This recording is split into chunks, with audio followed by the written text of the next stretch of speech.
Tempoh di antara tahun 2022 hingga 2025 melihatkan pelbagai cabaran baru untuk institusi Islam dalam negara.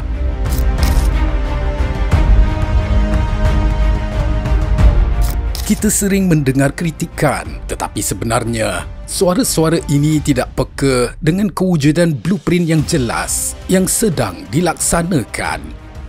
Justru perlu ada pencerahan tentang pelan transformasi hal ihwal agama menuju Malaysia Madani atau lebih dikenali sebagai Pelan Transformasi Al-Falah PTF 2023-2027. Apakah Pelan Transformasi Al-Falah sebenarnya? PTF adalah dokumen induk yang merangkumi perancangan utama 14 agensi di bawah Jabatan Perdana Menteri Hal Ehwal Agama untuk tempoh 5 tahun. Diilhamkan oleh semangat Hayya 'alal Falah, ia mengajak umat Islam untuk bersama menuju kejayaan berlandaskan Al-Quran dan Sunnah. Kepimpinan JPMHEA di bawah Senator Datuk Setia Dr. Muhammad Naim Mokhtar, seorang tokoh dan mantan ketua Hakim Syar'i, memastikan PTF ini dilaksanakan secara neutral dan berlandaskan perundangan. Inisiatif teras 5 tonggak kejayaan ummah.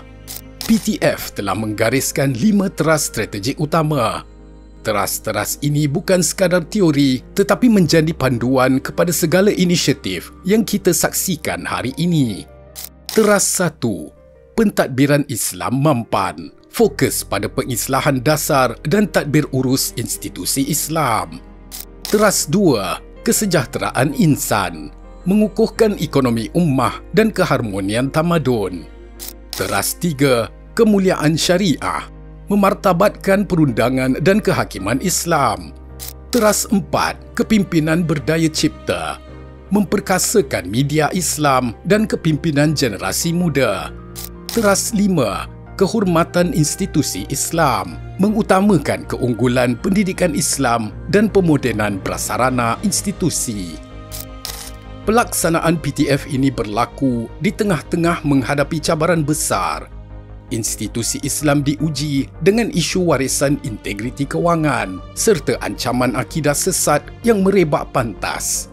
Maka bagaimana JPMHEA di bawah Datuk Setia Dr. Muhammad Naim Mokhtar mengatasinya? Apabila ajaran sesat seperti Ahmadi Religion of Peace and Light tular, JPMHEA melalui JAKIM bekerjasama dengan SKMM untuk menyekat penyiaran di media sosial.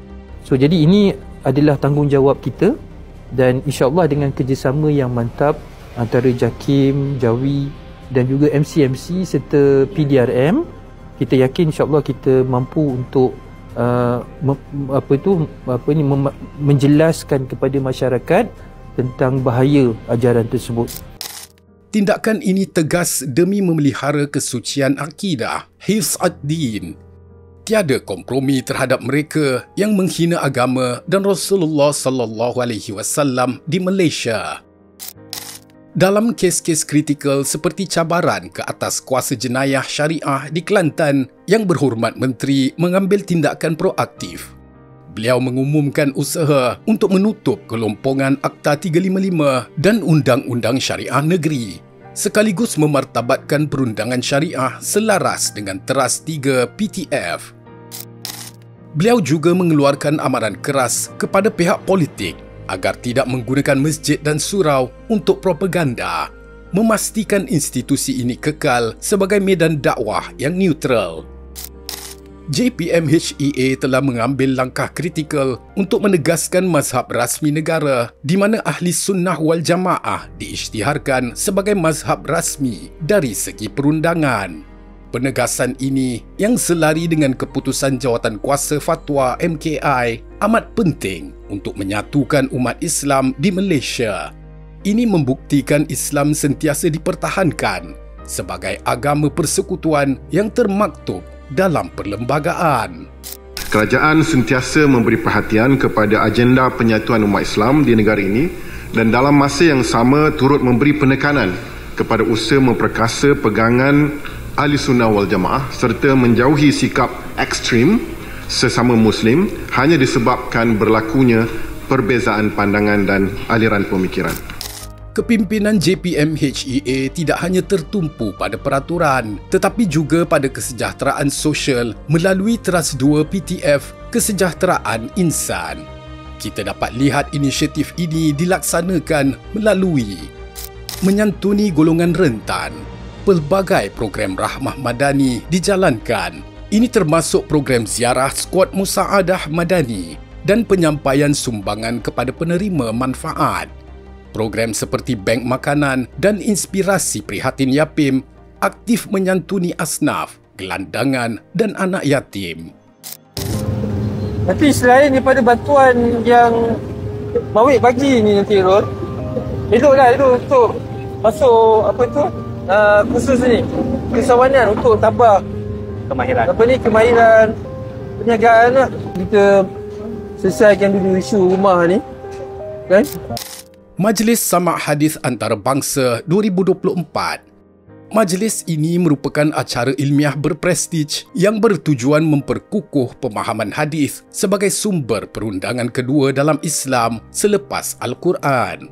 Penganjurannya di bawah JPM-HEA adalah selaras dengan Teras 5 PTF Kehormatan Institusi Islam. Himpunan 23,000 Hufaz Malaysia. Himpunan ini adalah pengiktirafan dan pemerkasaan terhadap pelajar dan institusi tahfiz Al-Quran, khususnya di bawah Dasar Pendidikan Tahfiz Negara. Acara ini bertujuan untuk memupuk semangat perpaduan dan memartabatkan para hufaz sebagai modal insan berkualiti tinggi yang menyumbang kepada pembangunan negara madani. Siri Majlis Ilmu Madani. Siri ini adalah inisiatif penting JPM-HEA untuk menyebarkan kefahaman Islam yang komprehensif dan nilai-nilai teras Malaysia Madani kepada masyarakat. Siri ini menampilkan ulama dan tokoh Islam antarabangsa untuk menjelaskan isu-isu kontemporari dan hukum syarak. Ia mewujudkan ruang dialog harmoni, memupuk adab dalam berbeza pandangan dan memastikan pengurusan agama Islam selari dengan prinsip Ahli Sunnah wal Jamaah. Solidarity Global. JPM-HEA juga memimpin dalam isu global termasuk penganjuran program awam seperti Himpunan Solidariti Gaza, menunjukkan komitmen Malaysia terhadap isu Palestin berlandaskan pendekatan Rahmatan lil Alamin dan Teras 2 PTF Pengukuhan Perpaduan Ummah. كم عمرك؟ يا 9 سنوات. ها؟ 9 سنوات. ما شاء الله. سبحان الله. تحدث عربية فصحى؟ ما شاء الله. ها؟ هو عربي. لكن بعض العرب يعني الطلاب يتحدثون ليس بالفصحى. فلسطين بالذات بيحكوا الأطفال عربية فصحى. شاطرين. ما شاء الله. Dalam dunia yang penuh dengan fitnah dan tomahan, JPM-HEA memilih untuk meneruskan usaha memartabatkan Islam. Di sebalik kritikan yang memecah belahkan, JPM-HEA di bawah kepimpinan Datuk Setia Dr. Muhammad Naim Mokhtar teguh dan mantap memperkukuh institusi Islam di Malaysia melalui pelan transformasi Al-Falah. Legasi yang sedang dibina ini adalah tentang keseimbangan dan keadilan. Ia adalah permulaan kepada fasa yang lebih kompleks dalam pentadbiran Islam. Namun dengan inisiatif dan reformasi yang sedang berjalan, jelas bahawa usaha ini berada di landasan yang tepat. Kita harus terus menyokong institusi Islam agar dapat melaksanakan amanah, menjaga syiar Islam sebaik-baiknya. Terima kasih kerana menonton. Terus sokong kami dengan menekan subscribe dan aktifkan loceng notifikasi. Bersama kita, perkasakan kebenaran.